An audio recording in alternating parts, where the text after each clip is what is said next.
Hi, and welcome back on 1 Peter Nibbles, number 100. Christ's suffering and ours continued, part 2 of 5, our benefit. So last time we talked about suffering. Now we're going to be talking about the benefit of that suffering. Again, all this comes from 1 Peter chapter 4, verses 1 through 6.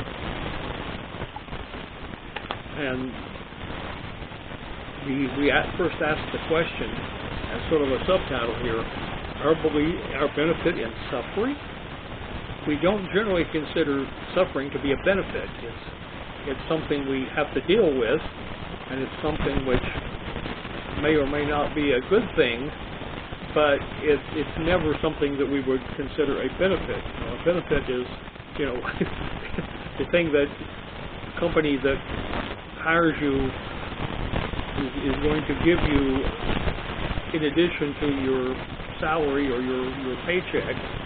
It may be health insurance, it may be vacation time, it may be all sorts of benefits that we get from working in an earthly job. So we don't generally consider the opportunity to suffer as being one of them.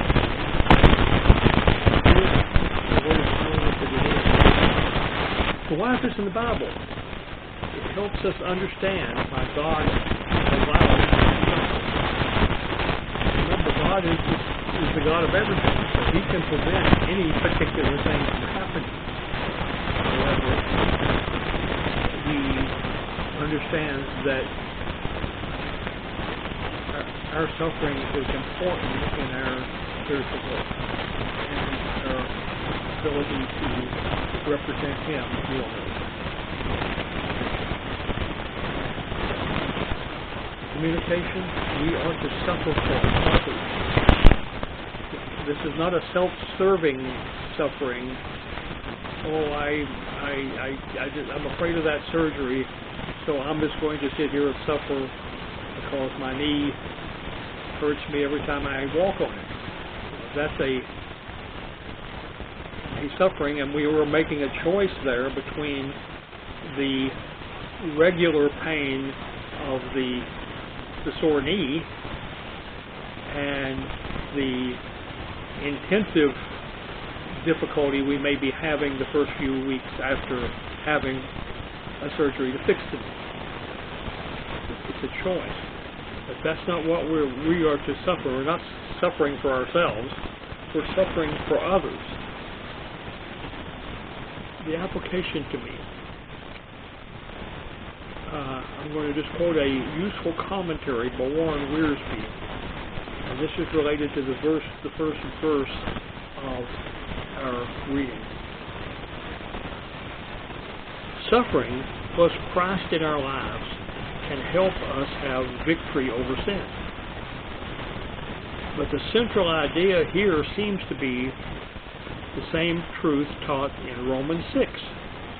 We are identified with Christ in His suffering and death, and therefore can have a victory over sin. As we yield ourselves to God and have the same attitude towards sin that Jesus had, we can overcome the old life and manifest the new life. Wow. Isn't that wonderful?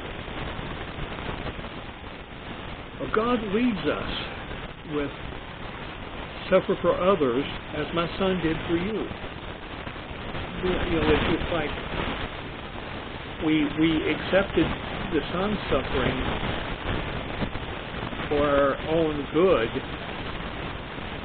for our salvation, for our life with God forever. But now we are supposed to feel that same suffering for others. And it clearly is unlikely to be as intense as the suffering of Jesus on the cross. Most of us die a relatively peaceful death, but the suffering that we have is again another witnessing statement, if you would, to our dedication to teaching others about Jesus and the benefits he provides us. My response is, Lord, thank you for explaining this principle. This is not an easy principle. We don't like suffering. However, we have to understand that suffering is important. Because the Lord says it's important. We'll talk to you next time.